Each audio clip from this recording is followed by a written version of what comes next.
Chief Ellison. I'm the current Attorney General for the state of Minnesota. But I spent 12 years in the United States Congress. Part of that time I was on the Foreign Affairs Committee, and throughout the whole time I made several trips to the Middle East, not just with congressional delegations, but also with community groups. And I went to both Israel, Tel Aviv, Jerusalem, all over the country, really.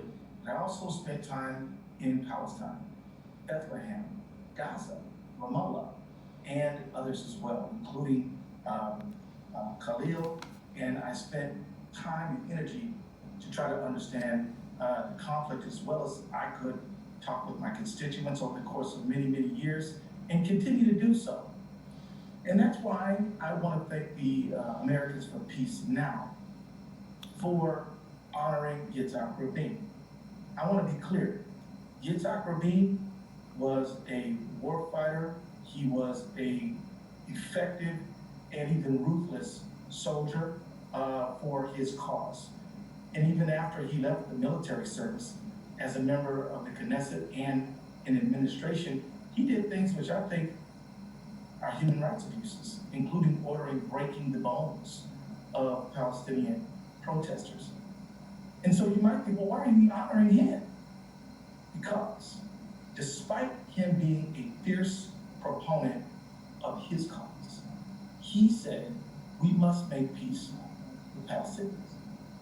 He said it again, and he said it again, and he said it with the credibility of somebody who was a dyed-in-the-wool fighter for his own position and cause.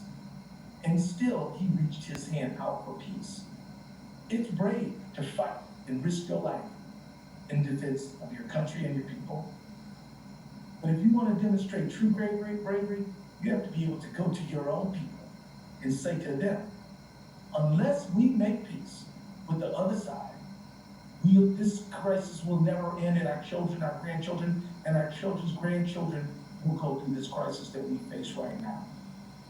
Real courage, exultant courage, transcendent courage is facing your own people who you love and telling them we've got to try something different. And when you do, you can bet people will tell you, how can you work with them? How can you ask us to make peace with them? Don't you remember what they did? Don't you remember what we've lost? And Yitzhak Rabin looked at his allies and said, yes, I do, which is why we're going to reach out in peace. Yitzhak Rabin one day was at a peace rally trying to encourage his country and move them to a position where they could do peace. And yet, at that same rally when he was leaving, he was told by his security people, you should wear a body armor, you should wear a security flak jacket. He said, if I ever have to do that, I don't want to be president. And yet, faithfully, he walked down that Tel Aviv street and was shot down and killed. In fact, he gave his life for the cause that he believed in, which was peace. And I remember visiting that site in Tel Aviv, and I remember on the very same day, getting on a plane and going to Cairo, where I visited the final site where Anwar Sadat met his final demise, because he reached out in peace. And so, blessed be the peacemakers, in my opinion. And I hope that on this important occasion, that we remember that courage comes in many forms. In my humble opinion, the most exultant of them is to look at the people who you love the most and say, we got to do things differently, knowing how that is going to make them feel, but also knowing that it's going to make them better off in the long run. Thank you.